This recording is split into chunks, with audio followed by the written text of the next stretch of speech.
Good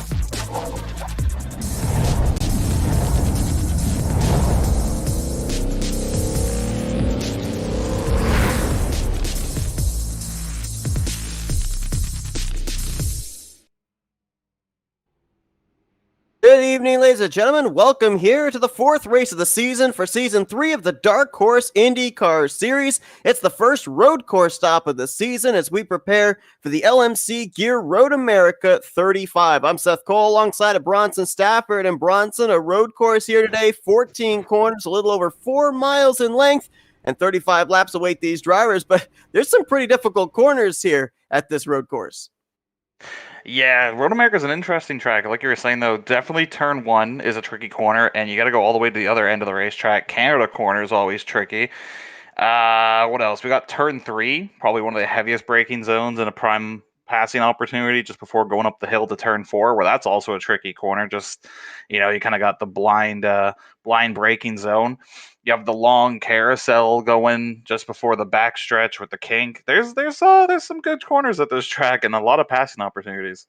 You've also got that really tough left-hander, turn 5, coming off that moraine sweep. Probably one of the straightaways, the longer straightaways here, where they carry the most speed and have to get down to the slowest braking zone to be able to make it through that corner. So, there's a couple of places, especially there, that obviously road courses, most oftentimes with the IndyCar series, we end up seeing them go caution free because the field gets spread out. But that could be one of our big trouble spots today for a possible full course yellow. Yeah, for sure. I think iRacing rules, if there's like 5 cars or something stopped, they'll actually throw a full course yellow for road courses now. I was kind of listening to driving. It didn't sound like the admins were going to throw yellows on. They were just going to let iRacing take control. So the odds of seeing a yellow realistically is pretty slim tonight. But it's not zero. There is a chance, but it'll be kind of tough to do it unless they absolutely junk some cars in one corner together. We've had 3 drivers go to victory lane in the first 3 races this season. Matt Wagner winning the season opener at Auto Club, Charles Teed winning at Iowa, and then, of course, last week at Atlanta, we saw Pablo Diaz-Francis go to victory lane. The only constant that there's been is the pole sitter has been Robert Maleska III for the first 4 races, and he was able to do it at 3 speedways, does it here at the road courses, so it seems like wherever we go, that 91 machine is fast. Yeah, 4 straight poles to open the season. Definitely has some speed. And, if there's any track that you'd want to get a pole, it's definitely a road course. It's a little bit harder to get around the pole sitter here than the speedway track. So if you can keep his car at least in the top 3 after the first lap or so, I think he'll be looking pretty good. His practice speeds were quick, but so was the 317 of Alex Vandersand. He had some really quick lap times right up there with the 91 all practice long. Taking a look here at our starting grid presented by Lionheart Racing Series. Lionheart Racing Series is working closely with Dark Horse Racing, providing subs for the 2021 season. Find out more at lionheartracingseries.com. Looks like we're going to have, I believe, 24 drivers that are going to take the green flag here today. And what are you thinking here, Bronson? Are we looking at the possibility of pit road being the deciding factor in this one, or do you think the racetrack itself may be the deciding factor into who's going to be able to survive these 35 laps? I think it's definitely a little bit of both. Pit road strategy can always be smart. These cars get faster as you burn off fuel, but you also start losing tires, so you can always play a fine line between, getting the car lower on fuel but having, more worn tires, or getting on a little bit sooner so you can run lower towards the end of the race, whatnot. But the track itself, too, it's 97 degrees. It's a little hot. It's a little slick. It had a lot of practice usage, and it's all carried over. So there's a lot of rubber out there, but it's also been baking in the sun a little bit. A lot of drivers last week that had decent outings at Atlanta gained multiple spots in the standings. Covey Moore, who finished inside of the top 10, he ended up jumping up 12 spots to 19th. And last week's winner, Pablo Francis, he jumped up 18 spots from 29th up to 11th. He's only 32 points out of the points lead. So, early on in this season, still a lot of opportunity for drivers to be able to work their way up towards the top of the standings. Matt Wagner, our season opening winner, still sits at the top of the board, 4 points over Oscar Gonzalez and 8 points over Victor Santos. But as mentioned, Bronson, 3 speedway races coming into this one. Now this might be the area where drivers that may not do so well at the ovals, that are road course ringers, this is maybe the first race they had circled on the calendar as their opportunity to be able to find victory lane.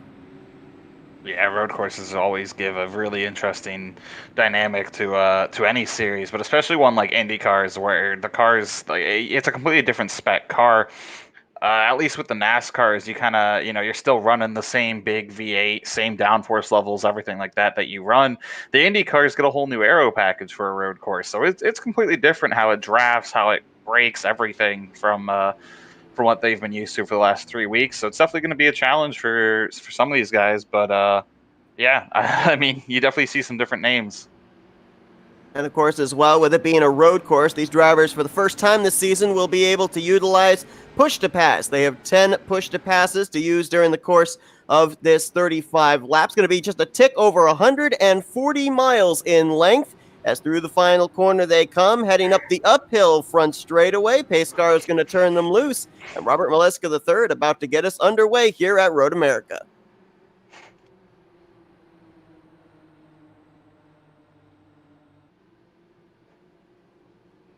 Green flag in the air. We'll have to see how all these drivers approach turn one. Sometimes those first couple of corners on starts and restarts can be chaotic. Looks like the front 6, 7 get rather organized. Now we got a battle back there around 5th place. Yeah, I'm trying to watch the back part of the field, see if they all get through turn one. And it does look like it. All 26 cars got through turn one with no incidents. So we're off to a clean start. That's already a huge accomplishment for 26 drivers at Road America. Greg Forsyth just moved up to the 4th position. Behind them, you've got a side-by-side battle with George Anzaldo and last week's winner, Pablo Francis, in the 22. Down here into that hard left-hand turn 5. Looks like at least at the front they're all going to get through it safely. We'll see about towards the back. We got a wreck at the back. 24th, 5th, and 6th. Well, 24th and 5th got into it. I think the 12 of Josh Garner and the 7 of Gary Corley had an issue. I think the 12 just got in a little too hot, locked up the brakes. Yep, locked it up, spun around, and the 7 just had nowhere to go. So Josh Garner definitely with some early damage there around the right front wing. And we talk about the aerodynamics, especially at the speedways. Early damage sustained here at a road course. How badly does it affect the race car for the rest of the run? It's depending how bad it is. I think for Josh Garner, at least he does still have the front wing. It's a little bent up all on the left front side, but he does still have it. Gary Corley, however, does not have any part of that front end of that car. So he's just going to be losing a lot of lap time and pretty much needs to get that replaced. Oh, no. Sorry to cut you off, but we were falling back here to the 22 of last week's winner, Pablo Francis, because he had gone off course, got back on track, and now around there in Canada Corner. Whole front end of that car is gone, and I think we had another issue up ahead there. Gail Brooks in the 71 having an issue through the carousel. Oh, yeah, man. There's all the for lap one incidents. I just went back and watched what happened to the 22 of Pablo Diaz-Francis, and it looks like a lot of netcode. He locked up a little bit trying to avoid the driver ahead of him. The 86 came in hot. They didn't actually touch, but netcode spun the 22 around into the wall, so that's really unfortunate for last week's winner. A lot of drivers wadded up just outside of the top 10. A.J. Hobson in the 63, Benjamin Combs in the 77. Up ahead of them, Jim Herrick making a move to the inside of George Anzaldo, and he's going to complete that pass. Nice move coming down to that heavy braking zone and forced Anzaldo to have to back off and not try and cross him over. Yeah, that's one of the prime overtaking spots that this racetrack has. One of really 3, maybe 4 different overtaking spots that are probably the easiest place to get it done, and just a textbook pass got by him, not able to get the crossover, and away he goes. And I'm looking at some of these drivers that are up here towards the top of the leaderboard, and that driver that we just saw make the pass, Jim Herrick, he comes into this race 17th in the point stands, only one top 10 in the first 3 races. So, this could be a guy that we're looking at that possibly does a lot better on the lefts and rights of a road course than at just the left-hand turns of the oval. It says, boy, they're getting dicey right here back in this group. This is coming down, I believe, Kettle Bottoms into Canada Corner, and double wide. They're actually going to make that work in the battle for 10th place. Yeah, the 6 car there actually has damage to his left front wing as well. So the fact that he's holding on to 10th place with that damage is pretty impressive, but probably why these guys are getting all over him into the braking zone. He just doesn't have as much stopping power as the other cars around him. The close battle going on right now. Most of the drivers up inside of the top 10 have spaced them out by anywhere from a second to a second and a half. As now Benjamin Combs going to make a couple of passes, getting around George Enzaldo and AJ Hobson. Hobson now looks to the inside of that 6 machine, and going back to your point, that damage, it looked like it really affected him on that front straightaway, as the 77 and the 63 were able to get better straightaway speed to make the pass over in turn 1. Yeah, I think he's just struggling that little bit more. You can see the top end just isn't quite there. He's holding on pretty good, maybe just try and ride it out until you can maybe pit and get a good pit stop and make it on fuel and, get it repaired at that point instead of coming in early and having to still pit it one more time. Because he's not too much slower, just a little bit on the straights, which is going to be a little annoying to defend from. But, I mean, he's going back after the 63 here, so it can't be that bad. Update on drivers that had issues back on lap 1 as we continue to watch this battle for the 11th Oh, the 63 round. Sorry, right in front of the field. Yes, indeed, and I believe that was Brandon Pasalaqua that had to get around, and Victor Santos, I think, might have been the yellow car that got into him with the front end. That's going to drop Hobson all the way back to 22nd position, and he's going to have some damage now. Not sure about the 21 of Brandon Pasalaqua. I don't know if he's actually going to have damage or not. I think he did make contact with the right front. Don't see any visible damage there, but yeah. I'm not certain. Look, there was a lot of net code for him. The wing damaged and then undamaged itself. He got hit in the back, but the back of the car looks all right. The 24 was in that. His wings a little bent up all over the front. It's not too bad, actually. He got away with that one, the 24 of Victor Santos. And then the 36, who ran into the back of the 21, has some front-end damage on the wing. But realistically, they're pretty lucky to get away with that one. No severe damage to any of those cars, and they're still able to continue.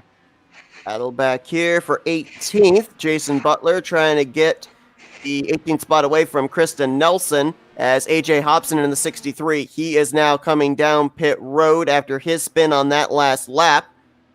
Other drivers that had issues back on lap 1. Looks like Gail Brooks came down pit road, as did Pablo Francis. They've already taken on their fast repair, so they don't have any other fast repair to lean on for the remainder of this race. Gary Corley was also down pit road. He, I believe, just came down and took on maybe fuel only, maybe just getting a little damage repaired. He's still in the lead lap. Josh Garner, however, in the 12, who we saw have an issue as soon as, I believe it was turn 5.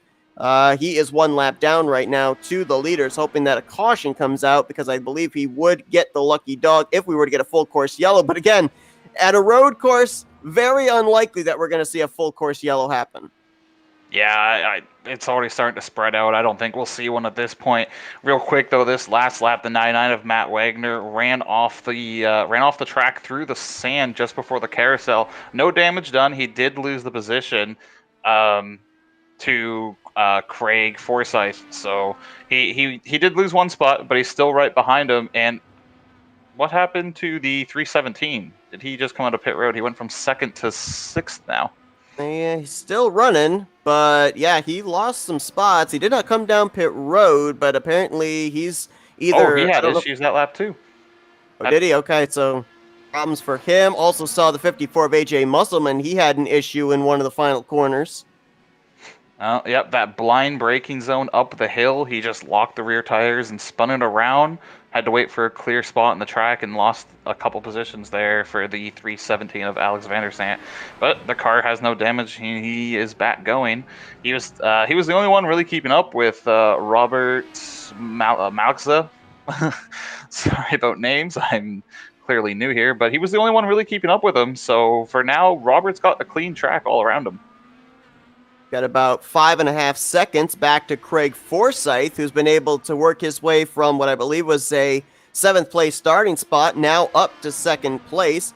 And then Forsyth has about 0.8 of a second back to 3rd place Matt Wagner, as this battle for 5th place could be brewing. Desant trying to get back up into the top 5. Eric Schaus just ahead of him in that neon pink, blue, and green machine. And looks like they're actually going to take this down into Canada Corner. And Schaus says, you want the spot, go ahead and take it. Kind of moved out of the way of the 317 car. Yeah, I think he realized Alex was much quicker than him. No reason to race and burn out both of your guys' tires for no gain, really, when he's probably going to get that move done on you anyway. Just let him go. And Alex is starting his climb back through the field. Yeah, luckily he didn't really do too much damage or harm with the spin. So yeah, as long as his tires are good, he should be okay, and hopefully trying to get back up to at least second where he was running. Victor Santos, a little bit of damage he had has not affected him. He just worked his way around George Zaldo, moving himself up to 12th. Jim Brooks and Nicholas Winook back there as well. And looks like the 6th car is actually going to come to pit road this time.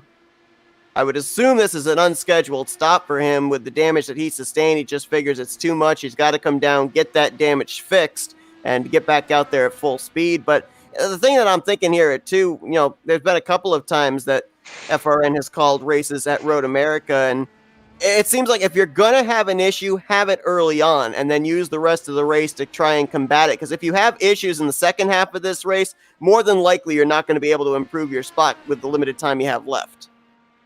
Yeah, it's a lot easier to have the issues in the first 5-10 laps of any race, really. Just you have so much more time to try and make it up and go for it, The 6 car did actually take tires, fuel, and his fast repair here.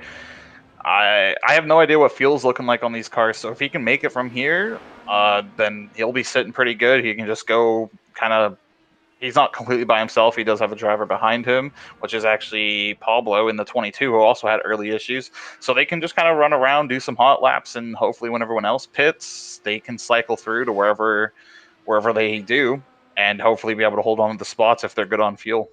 An issue here with Todd Schneider in the 86 as he's trying to come back onto the track. I think that was over in turn 6, the uphill turn 6, and looks like nobody else got into him. He was able to get the thing refired, and that's going to be a trouble spot as well. I remember a previous IndyCar race that we did here. That seemed to be where cars were at their lightest, coming off that uphill left-hander. The corner that he spun is actually the downhill one, Seth, just before the carousel, but it also has the same issue there with you're braking slightly downhill to the left, and the car just seems to unload really weird. The uphill left is the blind braking, I believe, for corner 4. So with that being said, with the fuel tank starting to empty and the back end of the car getting lighter, does that problem just get worse as the run goes on? Yeah, it potentially can. You'll tend to lock up the rear tires a bit more, or when the cars get lower on fuel and you're turning against the way that it's tilting for the racetrack, the car just unloads on that side and you pick up the power and it just spins around on you with no warning, and that's kind of exactly what happened to him. Battle for second continues to close up here between Craig Forsyth and Matt Wagner. Wagner had it cut down by about to nearly 2/10. Lost a little bit of ground there in the first half of the course, and now starting to gain it back here with the draft through Kettle Bottoms. A couple of drivers up here that might be in trouble in terms of their push to passes. Charles Teed in the 5 machine. He's running in 7th, but we're only 7 laps in, and he has used up 5 of his push to passes already. That's quite a bit to run pretty early on. Clearly, he's just on the defensive from Nick Degroot, but I mean, using that much, if there is a late race yellow or anything like that to bunch the field back up, he will definitely be in trouble. Wagner's going to complete the pass, so he will go to 2nd place, moving Forsyth back to 3rd. And yeah, Nick Degroot, of course, the defending champion. First time we mentioned him today. He's currently back in the 8th position, currently has all of his 10 push to passes and is slowly reeling in Charles Teed for 7th place. Kind of surprising, though, not to see him up here towards the front. Didn't exactly have a top-of-the-board qualifying effort as well. So Degroot, who was very strong at the ways earlier on this season, even though he found some bad luck, currently comes into this race 14th in the point standing. So, it's obviously a longer season than they had last year. Last year, I think they had 12 races. This year, they've got 18. So is it go time for this one machine? Does he have to start making forward progress in the standings now, or does he have a little bit of time based on the fact that it's based on however many points you accumulate in those 18 races? There's no playoff system. I would definitely probably use the fourth race as a good judge, but really in an 18 race season, if you're not going by the end of race 6, I'd say you're maybe in trouble for a championship bid, unless the other guys have some bad luck. But fourth race, it's the first race on road courses. You're just going to trying to establish where you're at in the running order, really. And he has good pace. He's consistent. I mean, he's last season's champion. He knows what he's doing. He knows how to run, at least 12 races and play for the points. So I wouldn't be too worried yet, but maybe in a couple more weeks, if it doesn't show improvement, then maybe I'd be a little concerned. Fourth place under contest after the issue that Alexander Van de Sant had. He's gotten around Eric Schaus. He now completes the pass on Covey Moore. So in the last 3 laps, he has picked up 2 positions. And right now, in terms of lap times, too, he is currently the 3rd fastest car on the racetrack. That last time by just maybe about 4/10 slower than Robert Maleska III. Yeah, Alex is really quick right now. He just needs to get those track positions back. Unfortunately, he's not the quickest car on track, so he's not catching the race leader, but he is catching pretty much everyone else on the track, so he should be able to get back up there. It's a long enough race. He's only about 5 seconds behind second place, but I would definitely say the 13-second gap to the leader is a bit much to overcome. Saw it right there off the final corner. Eric Peterson running into issues. He was in 13th at the time, and now coming down pit road is the 36 machine. So this could possibly be a regularly scheduled stop for the 36. However, I'm wondering, it looked like that car was bouncing up and down quite violently in the sand trap. Possible suspension problems there? Possibly with the bouncing, but he should be able to take the fast repair here anyway, just in case if there was any damage or whatnot, and just go on to the end. But these cars are built pretty good. You can typically run through the sand trap and it'll bounce around, but it usually won't damage the car. Looks like he did indeed take on that fast repair, and he is down and away. Robert Maleska III, even though he has started on the pole in the first 3 races and also continues that streak here today, he is yet to go to victory lane this year. But that's not to say that he hasn't had good runs at the speedways. He's 5th in points, 16 points back, and has had 2 top 5 finishes in those 3 races. He just hasn't been able to close the deal in finding victory lane, but we know at the road courses that a lot of times it's all about starting track position, and starting out in front, your chances of winning at a road course are actually pretty good. Yeah, it's kind of like what I was saying just before the green flag dropped, is if there's any place that he wanted to continue the pole streak, it'd definitely be the track like Road America. Just being the leader, you get so much control, you can get away, you can get where you want to run, where you want to brake, where you want to turn in, and everything all on your own. The ovals are so much draft that it's honestly kind of a detriment to start on the front row, because by the time you get off of turn 2, 3rd, 4th, 5th, and maybe even like 6th on back are kind of all over you. At a road course, if you get through turn 1 and 2 with no one with you, you're kind of gone for the rest of the race. These drivers right now not really showing much slowing down. As a matter of fact, our top 2, Robert Maleska III and Craig Forsyth, 10 laps in, just ran their fastest laps of the race. So with that being said, I'm kind of wondering here, we don't, as you said, we don't really know what the fuel window is for these drivers, but do you maybe think about splitting this race in half, coming down pit road, maybe lap 17 or 18, or do you try running that thing out of fuel and save those tires for a final spurt to the end? Yeah, it's kind of interesting. I noticed it in practice. These guys are running the quickest laps after about 7 laps on their tires.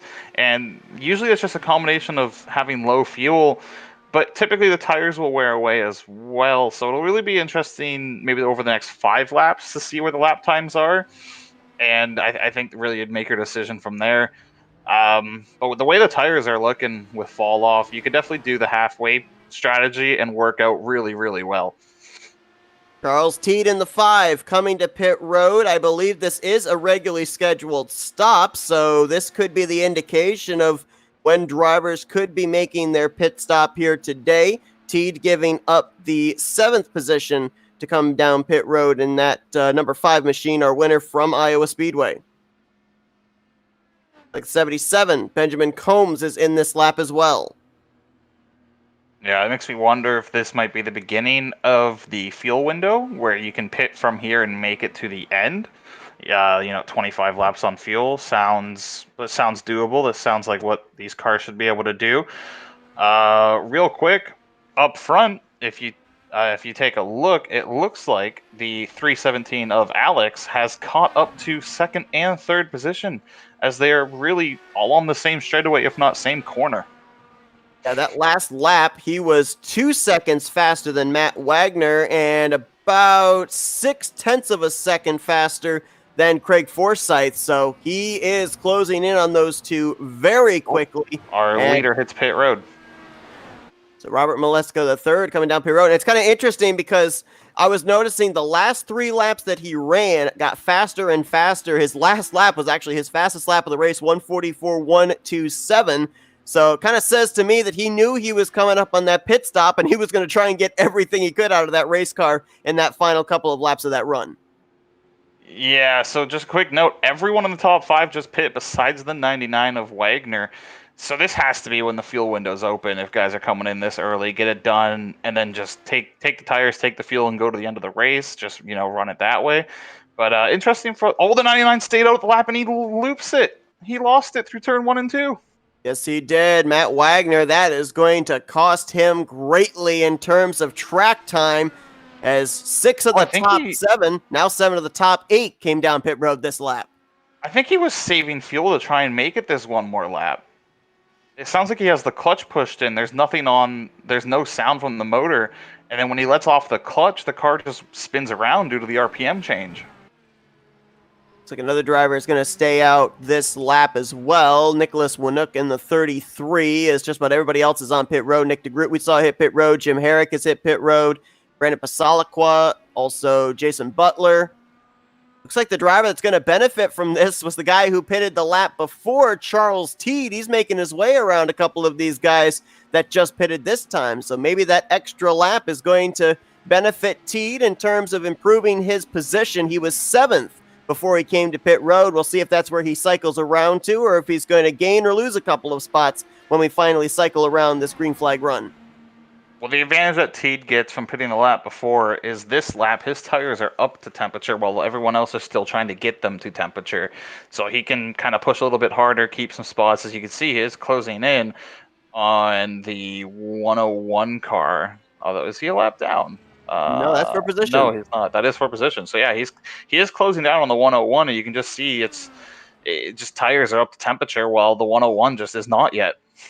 At Wagner on pit road. Yeah, that 101 of Jason Butler, he still has to pit, as well as the 33 of Nicholas Winook, and Gale Brooks will have to pit in a couple laps time also. Everybody else has been down pit road here in the last 2 laps, as there was the lead change as Wagner was on pit road. Maleska III going to take the top position back, and he's going to have a car up ahead of him to deal with. I believe that is... I think that's the 7 of Gary Corley, who's actually going to go around here.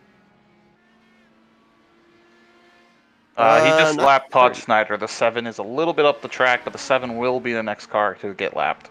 Right. Okay, so Todd Schneider will get trapped a lap down. Josh Garner's trapped a lap down, and looks like AJ Hobson still sits on pit road trying to get repairs done to his 63, currently -9, holding down that 26th position, as now Nicholas Wonk's down pit road, or I'm sorry, Woodick is coming down pit road, I should say, and now here comes the 101 of Jason Butler. So this should be the complete cycle of pit stops here. Now everybody's kind of got what they've got for the finish, and 11 seconds sit between Robert Maleska III and a possible brewing battle for second between Craig Forsyth and Alexander Van de Sant. Yeah, Alex Van der Sant is really catching that 27 of Greg Forsyth. It's just a matter of time before he gets there. He was definitely quicker once the tires were up to temperature and worn out a little bit more. Now, the interesting thing to note, I think, would be Matt Wagner, how he had that clutch pushed in trying to make that extra lap on fuel. So do these cars only get about 10 or 11 laps on fuel, and we're actually looking at a 2-stop race? That's quite possible. Yeah, that would make sense, because why else would he use the clutch to try and get that extra lap if indeed they are able to make it from here to the end? So that is a great point. So might see these guys back down on pit road at least one more time. Thing of it is, though, it almost seems like unless the 91 makes a mistake or his team makes a mistake on that second round of pit stops, it's going to be difficult for even the fast car of Alexander Van de Sant to be able to reel him in, I would think. Yeah, as long as that 91 of Robert does not make a mistake or no issues on pit road, he can really kind of back down a little bit here and not get into any trouble of getting close to the grass, missing braking points, anything like that. He's got a good little gap, and I'm sure he'll eventually use it. But at the same time, maybe not. Maybe you just never slow down. You just keep doing what you're doing and don't throw off your rhythm.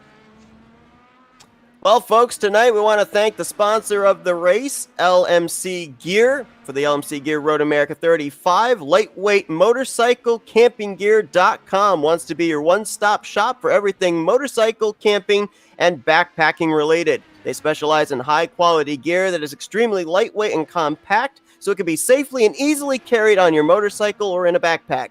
Everything from the smallest portable camp stoves to lightweight sleeping bags and tents that will keep you comfortable in all climates. At lmcgear.com, they know that you can't afford gear failures when you're out on trails miles away from civilization, so they will sell only top-rated products that won't let you down while still maintaining a wide variety of products to fit the needs and budgets of all types of campers. Check out lmcgear.com and be sure to like them on Facebook as Robert Maleska III continues to show the way. He's led every lap except the one that Matt Wagner led when he stayed out the extra lap. And right now, the gap between him and Craig Forsyth remains about 11 and a half seconds. That battle for second place continues on. And just looking in terms of the push to passes remaining here with 20 laps to go, or closing down 20 laps to go, 8 left for Maleska III, 7 for Forsyth, 8 for Van de Sant. So they're pretty equal in terms of the push to passes they have left.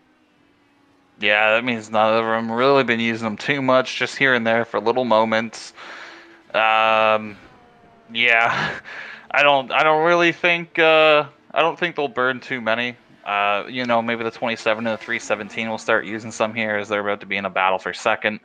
But realistically, Robert doesn't have to really worry about it unless there's a full course yellow, and then he can just burn his on the restarts and whatnot. So I don't expect him to use too many until closer to the end of the race, just keep a gap.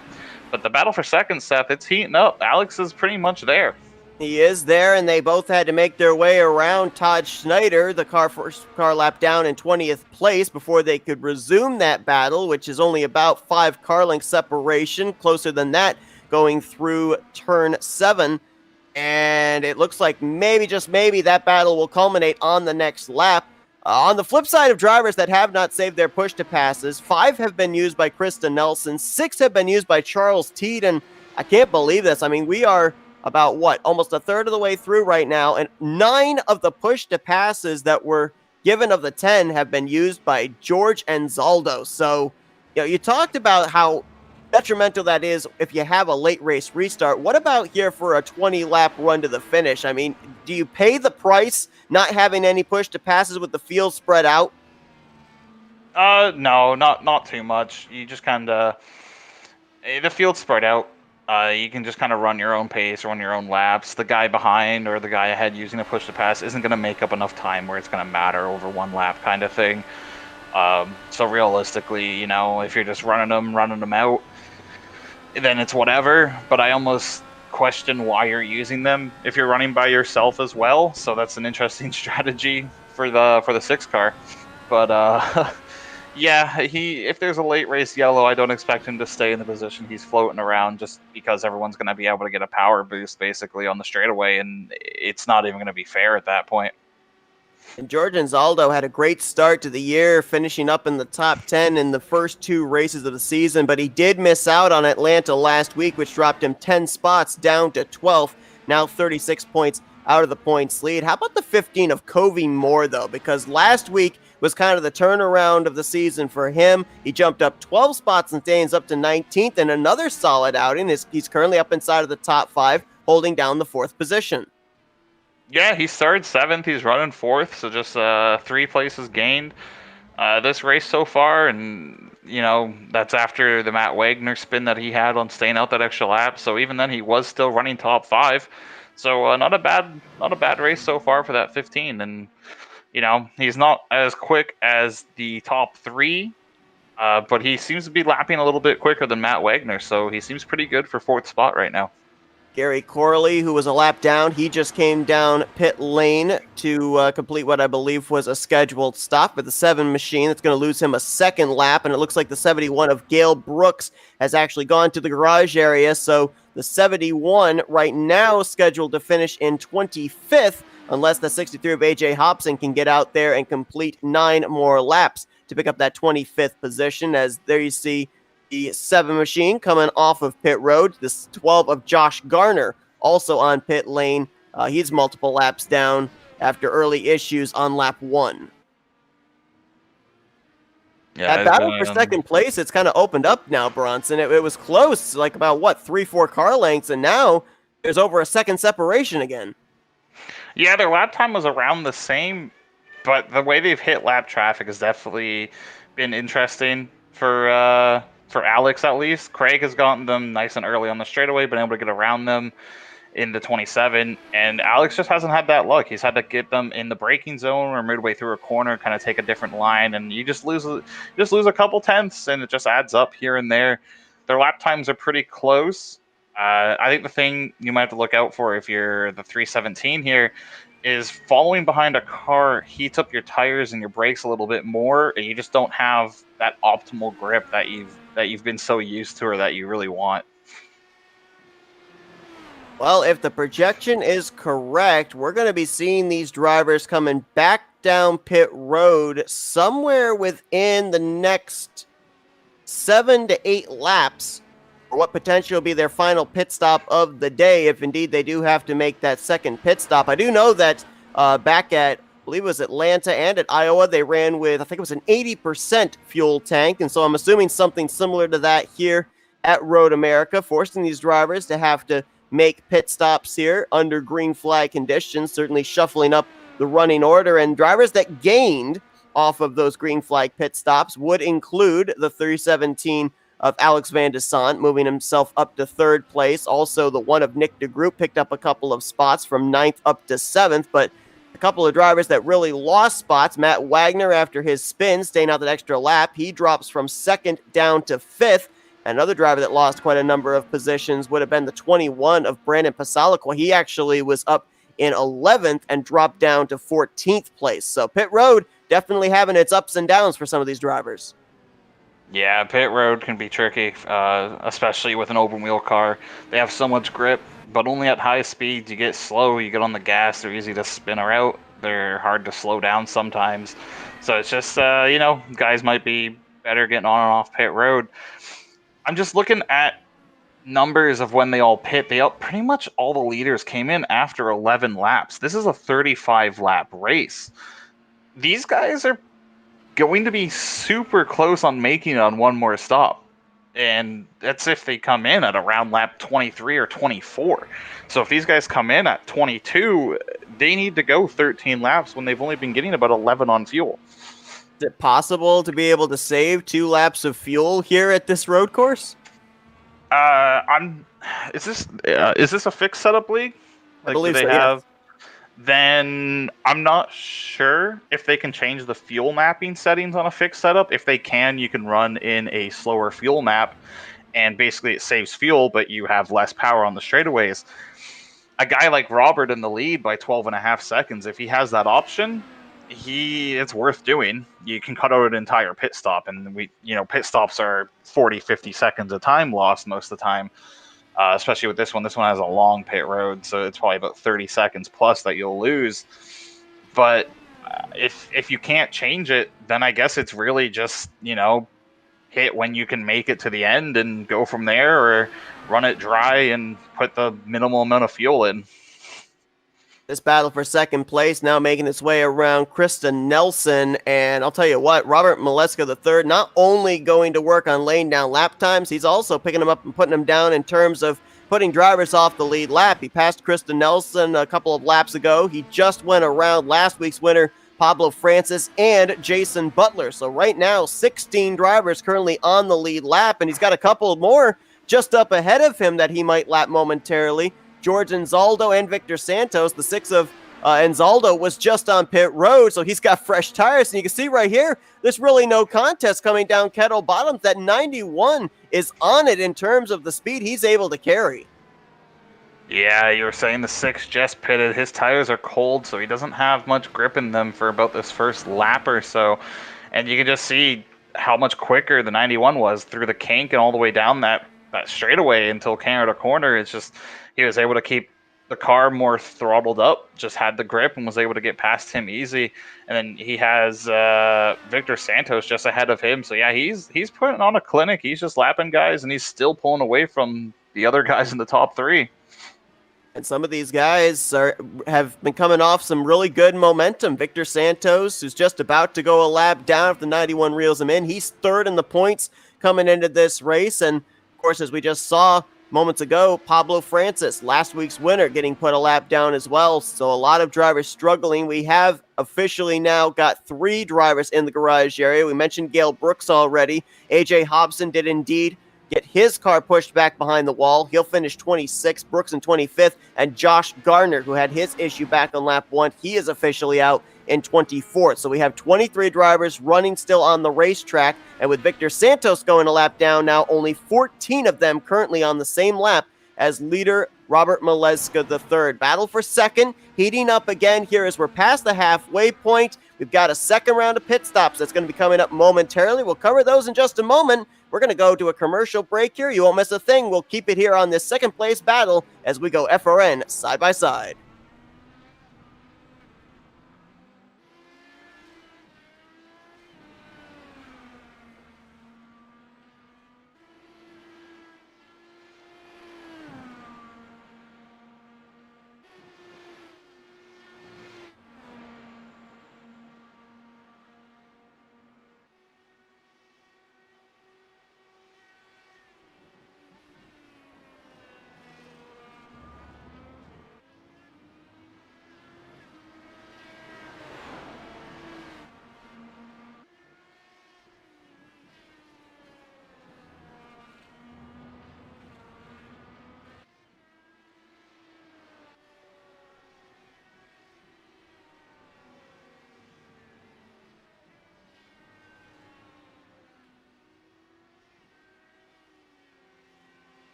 Welcome you back here to Flatout Racing Network's coverage. Race number 4 of Season 3 of the Dark Horse IndyCar Series is the LMC Gear Road America 35. 13 laps to go, and you're starting to see drivers make possibly their final pit stop of the day. Charles Teed and Benjamin Combs, they were just on pit road, and no sooner did they come off of pit lane, they were about to be lapped by race leader Robert Maleska III. Yeah, they're getting lapped right now, but I do believe this 91 should be pitting this time. He's on his 12th lap, and if he comes by and pits this time, he'll have 12 laps to go, so he'd pretty much work out the fuel perfectly. Some of these guys that pit this last lap or two, though, they're going to be really close on making it if they can. Eric Peterson pitted 2 laps ago. George Anzaldo pitted 4 laps ago. So I'm not certain they can make it on fuel. If indeed about 12, maybe 13, if we're being kind, they can make it on fuel. I don't know if they'll be able to make it to the checkered or not before coming down pit road, maybe topping off just a little bit to make it that extra lap or 2. But we'll see here, because when the green flag pit stops began last time, it was Charles Teed and Benjamin Combs that started it, and then Maleska III came down pit road the following lap. And as you stated, we didn't see him do it this time, and so we'll see if he has to come to pit road this time around, or if he stretches out maybe that extra lap, and it looks like he is coming in. Yeah, okay, so he got 12 laps on fuel this time. Actually, I guess that makes sense. They got 11 laps on fuel the first stint with a full pace lap. So they probably maybe could have went 12. Maybe that's why the 99 was trying so hard to get that extra lap. He was just that close to it.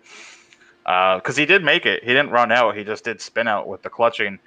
So yeah, 12 laps on fuel. So this should be the final stop for the race leaders, at least. But those guys that came in 2-3 laps ago, I don't think are going to make it.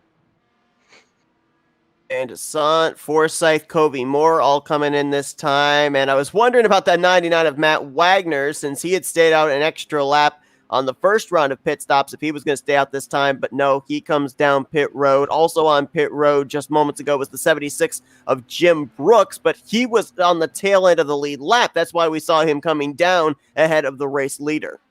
Yeah, the 72's in, the 1's in. 57 is just coming through the last corner. I'm sure he'll probably be in this or next lap. He's coming in as well. So yeah, pretty much everyone's pitting here this lap to make it to the end. I think someone had an issue there off the final corner, Bronson. Might have been the 21 of Branton Passalaqua, because I saw smoke lingering there in that vicinity, and it looks like he's actually out of the race now. The 20, I was actually going to mention that. The 21 left a little bit ago, so I'm not sure who that was, but he was just ahead of the 57 in that last corner. Yeah, I saw him in the grass, kind of. That would have been the 7 car of Gary Corley. He was off in the grass in the last corner. Corley has been able to continue on multiple laps down in that 7 machine as things cycle back around. Maleska III still the race leader, but what was about a 13-second gap has now been closed down to 10 between himself and Van Desant. 12 laps to go, 10-second separation. Is there enough time for Van Desant to reel in the 91, especially based off the lap times comparisons we've seen on these first 2 runs? He would need to be running about a second a lap quicker, and I just haven't seen that difference. It's been maybe a couple tenths a lap, not a second a lap. Most of the time gain, I think you can just see how much better of an in-lap the 317 had. He was about 2 seconds quicker on the in-lap to pit box to kind of deal. So I think he just got a lot more aggressive on that lap. Maybe didn't have lap traffic and did it. And outlap wise, he was only a tenth and a half faster than the 91. So he needs to start clicking off basically a second a lap to catch the 91. And I just don't see that happening with how even they've been in pace all race long. Still waiting for a couple of drivers to come down pit road for their final stops of the day. Nicholas Winook right now in 10th, Jason Butler in 13th. They're on the 11th lap of their stint. They still have to hit pit lane.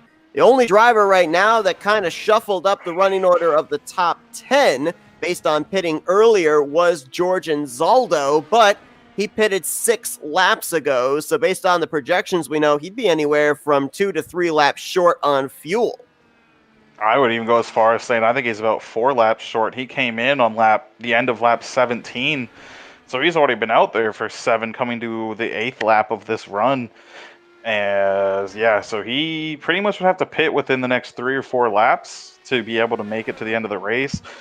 He won't have to do a full tank of fuel, but he's gonna drop through that order pretty quickly, as he's only got a couple seconds to Jim Henrik in the 57, and that's about 3-4 spots that he can lose pretty easily. Well, Robert Maleska III is the lone Twisted Trojan motorsport car out there. Does not have his teammates Dylan Moskowitz nor Jeff Hysong out there with him. So the lone entry for the team here today, and he has been putting on a clinic. After that second and what we're going to assume is final round of green flag pit stops, he has dominated this race, has all but 12 drivers pinned a lap down. And I think that actually might increase by the time we get to the end of this race because of the 6 cars still having to come to pit road. He's only about 30 seconds away from being put a lap down in that 8th position. And I wouldn't even put it past this 91 to maybe reel in Eric Peterson, maybe even Jim Herrick, put them a lap down before the conclusion of this race, just based on the distance between them and the lap times this 91 car is consistently putting down. Yeah, lap time wise, he should get the 36 of Peterson pretty easily. It's about a second and a half a lap quicker that the 91 is, and there's too many laps left. Eric Peterson should go a lap down, but there's not enough laps to catch the 57 of Jim Herrick or the 5 of Charles Teed unless they really start racing each other, or they just fall off a cliff with tire wear. Basically, with lap times, they would have to be losing about 2 seconds a lap. So realistically, there's only one more lead lap car that the 91 looks like he's going to have to deal with here, and it's going to be that 36 of Peterson. Well, no doubt about it, the first road course stop of the season, throwing a curveball into the point standings. Oscar Gonzalez not in the race tonight. He was 2nd in points. Victor Santos mired a lap down in 14th. He was 3rd in points. Dylan Moskowitz, as we mentioned, he's not in the race. He was 7th in the standings. And Gale Brooks back behind the wall, finishing 25th, 10th in the standings. So a couple of drivers here tonight that could find themselves up inside of the top 10 if they hold where they're currently at. Benjamin Combs, Nick Degroot, Jim Herrick, because of the fact that the point standings are so close. Even Covey Moore, who is currently, I believe, a total of 24 points back from 10th in the standings, run up there inside of the top 5 in 4th place. Could be back-to-back good races to move the 15 up into the top 10 in points heading into next week. Yeah, so real quick there, Seth. The 6 car has pit, and he did lose a lap to the 91, and he has 2nd and 3rd place coming up behind him shortly. So Eric Peterson is the last driver on the lead lap in 11th position right now. And he's even not that far ahead. And even he might be a driver that can't make it on fuel, because he was on pit road 6 laps ago, about maybe 2 laps prior to when we saw Charles Teed come down pit lane in the 77 of Benjamin Combs. And we know he wrecked! 36 wrecked, he's in the middle of the track. Oh, he just toes it to pit road right away. He gets out of the way. Second incident tonight for Eric Peterson. He was able to kind of combat his earlier spin, but this one could spell big trouble as this drops him at least down to 18th place. And, of course, with calling a tow as well, Bronson, they have to be on pit road for the length of time it would take them from the point that they teleported to pit road under pacing speed. Yeah, he's going to be towing for at least 2 minutes, maybe. Basically, to get back from that point. It wasn't too far, but it's such a long way to go, and probably about 1.5 to 2 minutes for him to be able to even get damage done. And I'm not sure if he even has a fast repair left, so that potentially is his race over. This is interesting. 77 of Benjamin Combs coming back down pit road, spent about 8 seconds in his stall. Looks like he did change tires as well. I thought that he and Charles Teed, when they came down pit road, they were going to be okay to make it on fuel, but maybe that wasn't the case for the 77, and so now that kind of puts a question mark on the 5. It looks like the 77 pit on lap 21 at the end of 21. So yeah, he was about 2 laps too early to make it on fuel. Maybe 1 lap, but he was for sure 2 laps too early to make it on fuel. The 5 car last pit at the end of 21 as well, actually. So unless he's fuel saving, he should also be about a lap or two short. Eric Peterson. 57, he's fine on fuel. He put on lap 23 with the leaders. I think everyone else pit on 23. Yes, everyone else pit on lap 23. So it's really, I think that 5 car will have to pit for fuel. Eric Peterson still on pit road after him having to teleport. He currently has scored 20th, 2 laps down. It has really been a struggling start to the year for him. Currently finds himself 32nd in the point standings and still looking for his first top 10 of the season. It will not happen here today. As you talked about cutting down the interval a second a lap, but we've got 8 laps to go. The gap is now 7.6 seconds between Maleska III and Van de Sant. So for the time being, the pace is on point to where Van de Sant would catch the 91. The only problem is it probably would be catching him in the final couple of corners. Yeah, the way it's looking, it's Robert just did a 45.1. Alex did a 44.5. I think he needs to catch more than that, even by about 2/10 to be able to really get there with any chance. Because, like you said, if he does get there, I really think he'd be catching in about like Canada corner. Which, if you're not already alongside at that point, you're not really going to have a shot to make another move with just how quick these cars are through that little final section. That was a close call there out of turn 2. Gary Corley had just come off of pit road, and a race leader was coming up on him. Not sure which direction the 7 was going to go. He moved to driver's left to get out of the way, and fortunately, Maleska III was able to get around with no issue. Now going to make his way around another machine that almost comes to a halt for him. I think that was the 4 of Joe McAdory letting him by. The 86 had the issue and let him by just before there. 86 is letting the 6 go by, the 7, the 317. He's completely destroyed the front end of that car. I think he's trying to drive it back to pit road, but he's got a long way to go, and he's right in the racing line now with cars coming up from behind. Schneider now going through the carousel. And he looks like may be able to bring it back to pit road, but very slow and trying to get out of the way of these faster race cars. There goes Benjamin Combs on by. Still got a long ways to limp that 86 machine back to pit lane. Oh, this hurts Alex. He just ran up onto the 7 through the last 2 corners of this track, and yeah, he just kind of slowed down. Alex had to avoid. That's going to pretty much kill any chance of running down Robert at this point. Got a little off course there as well, coming off the final turn. 2 seconds.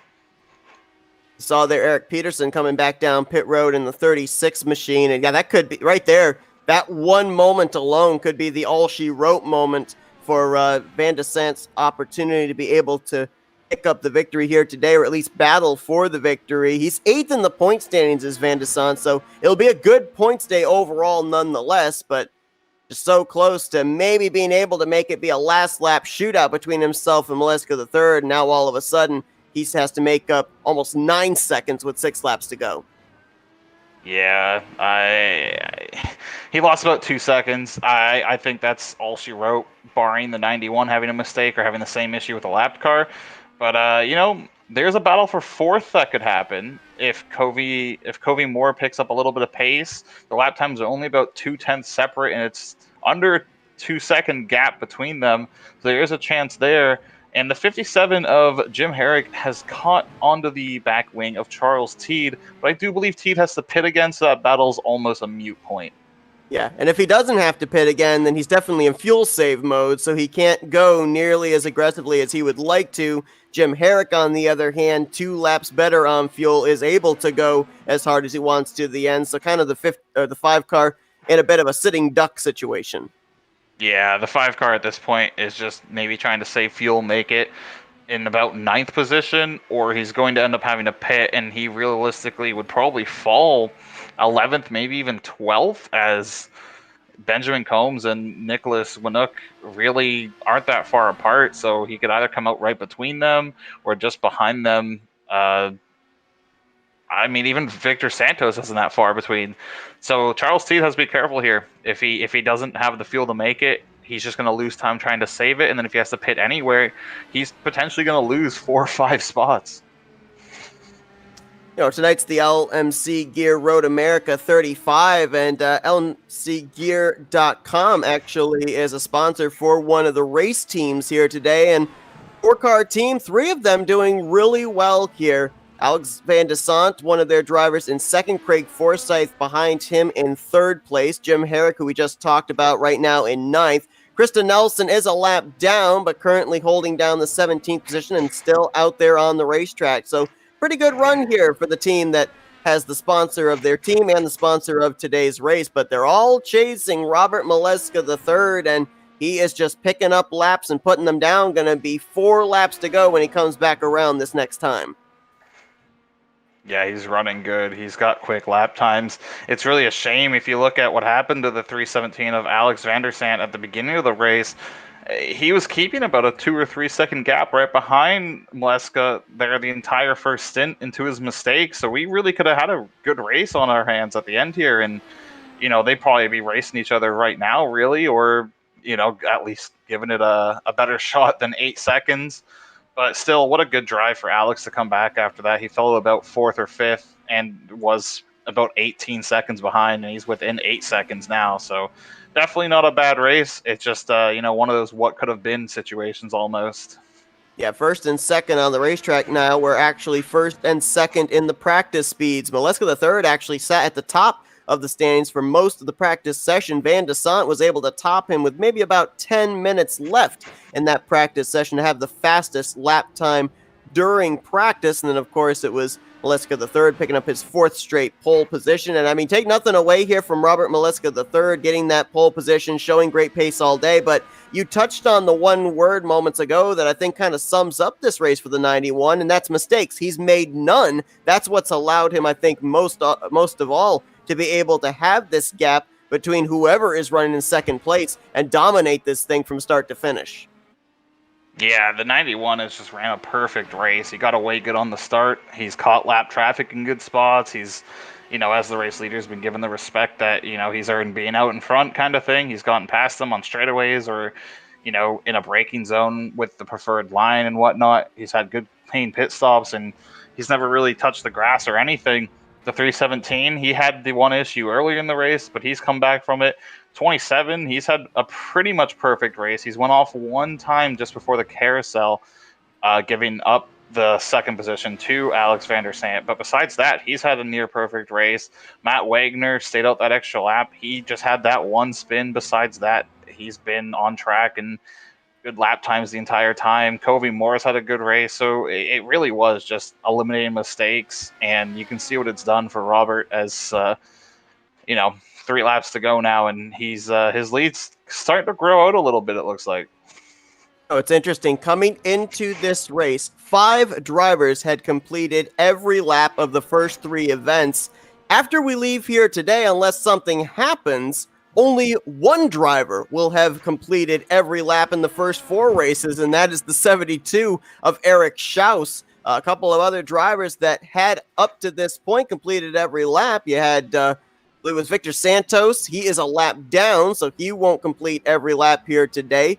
Gail Brooks and AJ Hobson, who are out of the race, they had also completed every lap in the first 3 races. So give credit there to Eric Schaus. So far, he is going to be the only driver in the first 4 events to have completed every single lap of the first 4 venues.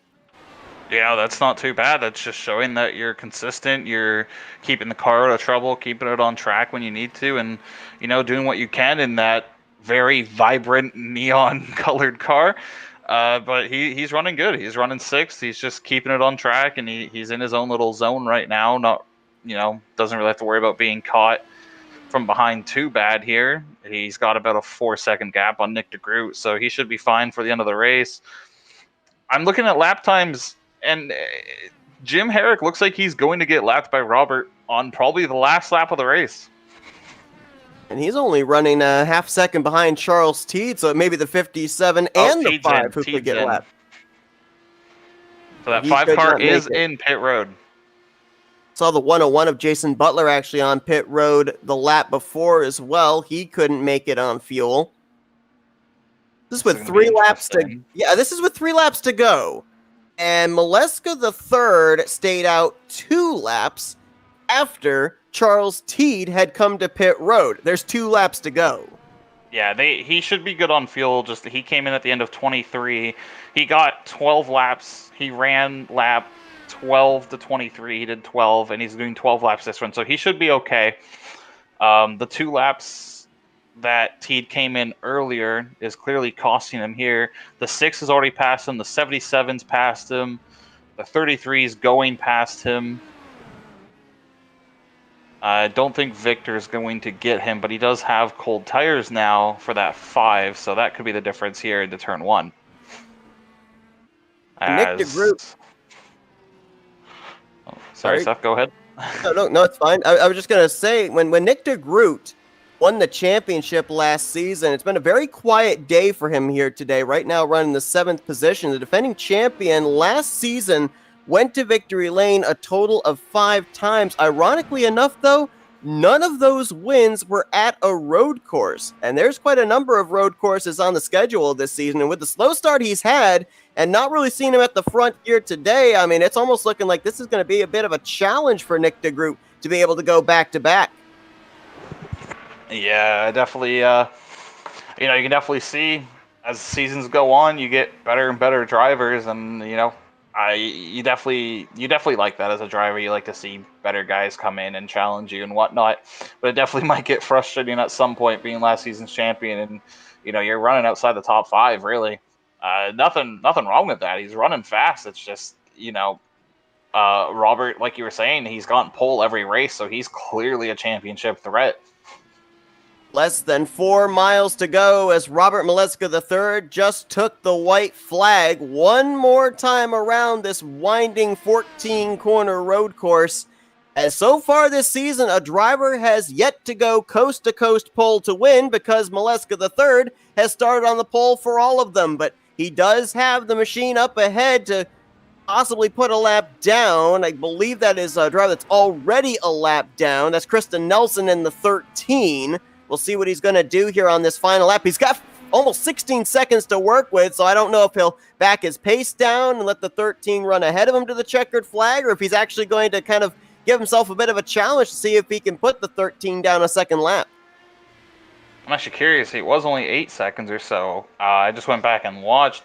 Alex lost it on the uphill braking into turn 4 and just looped it around, and no damage or anything, just kept going. But that's where that gap came from. The 5 car, that pit, Charles Teed, he went from 8th to 12th position, just being that little bit short. And Victor Santos isn't too far behind him, so if he makes a mistake or anything here, he could be losing another spot on this last lap. But Robert has lapped everyone up until the top 7. He's not going to catch Degroot on this last lap. There's a decent gap from that. Degroot's already down past into the backstretch. So Robert's going to cross the line and take a dominating P1. Absolutely. Led every lap but one here today as he will get his first checkered flag of the season in the LMC Gear Road America 35. Dominating performance for this 91 car. I don't know if this is going to get him the points lead. He was 16 points behind Matt Wagner, and Wagner was able to finish in the 4th position, so it could be pretty doggone close between these two heading into the Lone Star State at Texas Motor Speedway next week. But finally, Robert Maleska III, after starting on the pole in 4 straight races, finally going to capture his first checkered flag of the year. And you got to wonder if maybe this is a guy that, despite his success at the speedways here in the first 3 races, was very happy to come to a road course. Yeah, he's had the pace all season with the pole positions and whatnot, but a road course without draft and whatnot that he can take advantage of, he drove away and absolutely dominated for that win. 5th place, Kobe Moore just crossed the line, so that's locked up. And 6th and 7th, kind of a battle, but Nick Degroot's not quite close enough, so it's going to go Eric Schaus and Degroot for 6th and 7th. That's the closest battle coming to the line, about 0.8 separation between those two, but Schaus will indeed get the 6th spot, Degroot in 7th. And that's all the drivers that finish on the lead lap behind Covey Moore, Matt Wagner, Craig Forsyth, Van de Sant, and your race winner, Robert Maleska III. We'll take a look here at the full finishing results from this race. And as we expected, green flag from start to finish, and it kind of just really came down to if you made mistakes early, could you come back from them? If you made mistakes late, it was more than likely going to cost you a decent finish. Yeah, and quick note, Seth, these guys played fuel pretty much perfectly as everyone has pretty much ran out of fuel coasting up the hill after turn 3 and 4. Even the race leader and race winner, Robert Maleska III, doesn't look like he had enough fuel to be able to do some victory burnouts here. Yeah, the 99 of Wagner seems to have the most fuel, and he's actually pushing the 27 around the track. But yeah, these guys played fuel pretty close, and the 12 laps, I guess that was the limit, so it was a 2-stop race. And yeah, strategy pretty much worked out perfectly for Robert there at the end, being able to come in at the end of 23 instead of some guys where they pit on 21 or 22 and whatnot. Well, these drivers had to wait 3 speedway races before they came to a road course. They're going to have to wait another 3 speedway races before on February 24th they'll be at the Circuit of the Americas. But let's see if we can get some post-race interviews here with our top 3 finishers. And let's kick things off with a driver that finished off last year with a win in the Indianapolis 500 and finishes 3rd place here today at Road America. That's Craig Forsyth.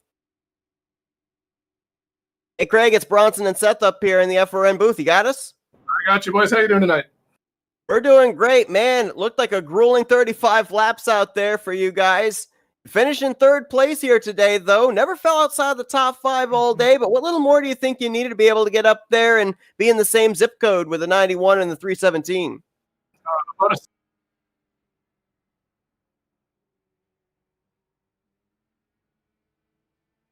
Like we're having a little bit of an issue here. Craig, you still got us? Yeah, we got you. We got you, Craig. Go ahead. I was just saying I would have needed about a second a lap. Alex and Robert were far and away faster than I was, and it was because of the strategy. I mean, our guys had worked on figuring out that what our best fuel strategy was going to be, which was 11, 12, 12.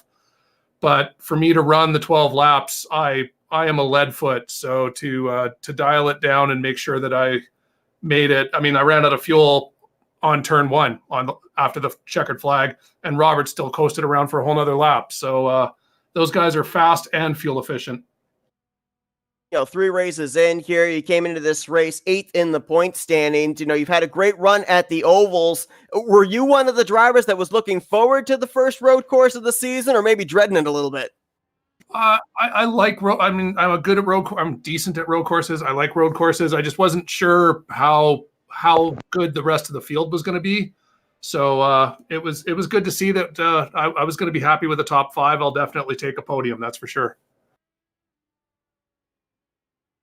Bronson, you got any questions? I don't really know much about the league, so I'm just kind of figure out maybe what are you looking forward to for the next what was it, Seth? The next 3 races again back on speedways, really? Yep. So yeah, what are you looking forward for that? Yeah, no, it's going to be interesting for me. I'm actually having foot surgery in a couple weeks, so I'm going to have to start practicing with hand controls and make sure I can still put up a good showing. It's going to be an interesting month, that's for sure. Well, Craig, congratulations on a 3rd place run here today through the twists and turns of Elkhart Lake, Wisconsin at Road America. We're going to give you the opportunity now for some thank you sponsors and shout outs. I got to thank Jim, Alex, Krista, all the guys over at lmcgear.com, lightweight motorcycle gear, lightweight motorcycle camping gear. Again, they worked through what our best fuel strategy was going to be for the race and how we were going to approach it, and it worked out for Alex and I. Got to thank Lionheart for this setup was excellent. This was a really good setup. I liked the balance of the car the whole way through the stint, and you guys over there at FRN. And Butt Kicker, of course, got those things thumping away beneath me, and thank them for sponsoring the league. Well, that's Craig Forsyth, brings it on P3 here today at Road America. Congratulations there, Craig, and we look forward to talking to you next week when we go back to a T-shaped mile and a half at Texas Motor Speedway. Hey, you bet you guys stay safe. And let's see if we can now get our second place finisher, Alex Van de Sant. Hey, Alex, it's Bronson and Seth up here in the Flatout Racing Network studios. You got us? I gotcha. Man, it was looking like maybe, just maybe, it was going to come down to a final lap shootout between you and the 99 of Robert Maleska III, but just not quite able to close up that gap. Was there something maybe in the first half of the race you could have done a little bit different that would have had you up there closer to him after that first round of green flag pit stops? Yeah, not spinning. Yeah, I had a moment in turn, I guess it's turn 6, and got lucky, didn't hit anything, but just lost a bunch of time. And then did it again at the end. Saw you and the 91 even kind of started the whole rivalry of who was going to win this race back in practice, the both of you up there at the top of the board in terms of speeds, and then you finish 1-2 in this race. Do you kind of see this as maybe a running rivalry into the upcoming road courses as well? You guys got Circuit of the Americas, Watkins Glen coming up in the next 2 months. Yeah, potentially. Robert was, super fast, super consistent, just so smooth. So I gotta, really work on that, getting my consistency up, and then maybe I can, give him a run for his money later on. See if Bronson's got any questions for you here, real quick. Sorry, I'm going through looking at standings and stuff, see what I can figure out too much. But really, yeah, you had a really good run tonight, Alex. And like you were saying, you just had the spin, you just lost some time. But realistically, you guys, you and Robert had beyond amount of pace compared to everyone else in the field. But are you more of a road course guy, or are you looking to maybe win one of these ovals coming up or whatnot? I know I can win one of the ovals. I like to think I'm strong all around. That my issue on road courses is consistency, and I've just had a lot of bad luck in general in this first part of the year. So hopefully, I think that's starting to turn around now. So, maybe I'll be up there next week.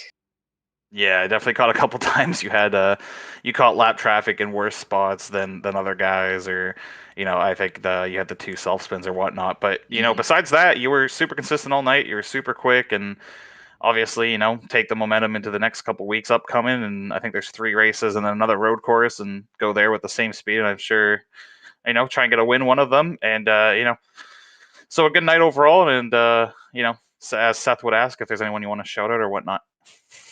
Yeah, big thanks to lmcgear.com and sponsoring the team with Jim Herrick, as well as Happy Trails Chili Company. And big thanks to Craig. We worked together pretty well throughout the race. He let me save a bit of fuel behind him. I did the same. And yeah. That's Alex Van de Sant. He's going to finish P2 here today. His best finish of the season so far in the first 4 races. Congratulations there, Alex. And we look forward to talking to you again next week at Texas Motor Speedway, maybe in Victory Lane. Hopefully. Thanks, guys. And let's now go down to Victory Lane, where we're going to talk for first-time winner this season. It's the number 91 of Robert Maleska III.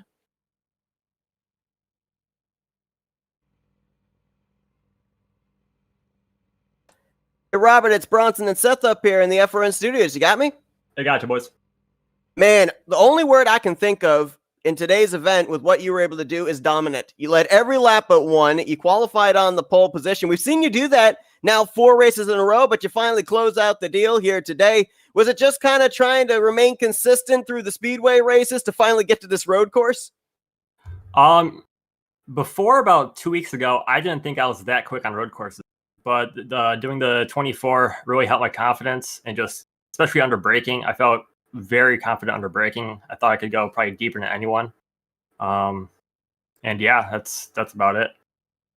The points obviously coming into this race, only 3 races in, very close. You were only 16 points back. This is certainly going to put you up there in the vicinity of the points lead heading into Texas next week. So now what is the mindset going into a couple more ovals before we eventually get to Circuit of the Americas? We're expecting to see the same road course speed.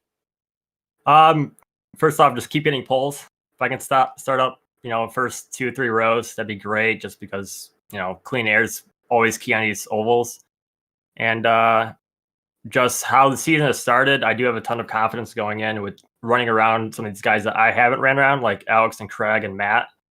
So I know how they race, and I'm more accustomed to how they drive on these ovals. One thing that we saw here in this race, Robert, it was a fuel strategy race. You kind of had to pick when you were coming down pit road. We ended up seeing that you were the only representative out there for Twisted Trojan Motorsports. So did you have a set strategy coming into this one, despite not having teammates to maybe bounce varying strategies off of? No. So going into the race, I thought we could go 11, maybe 12 laps on a tank. And then Matt went 13. And I was blown away by that because I did not think you could do that. So I kind of did some quick math, and I knew if I just stretched it one more lap, these next 2 stops, or the next stop, I'd be fine, or next 2 runs. And that's what I did. And I finished with about maybe a straightaway left of fuel. Yeah, Seth and I were watching the entire time when guys were pitting, when they were coming in. I was trying to do math at the same time. I was like, people coming in at the end of 22, I'm like, they're going to be like a lap short, I think. And it's like the whole time it was, can people make it or not? It's funny you mentioned with the ovals qualifying up front with the clean air being so important.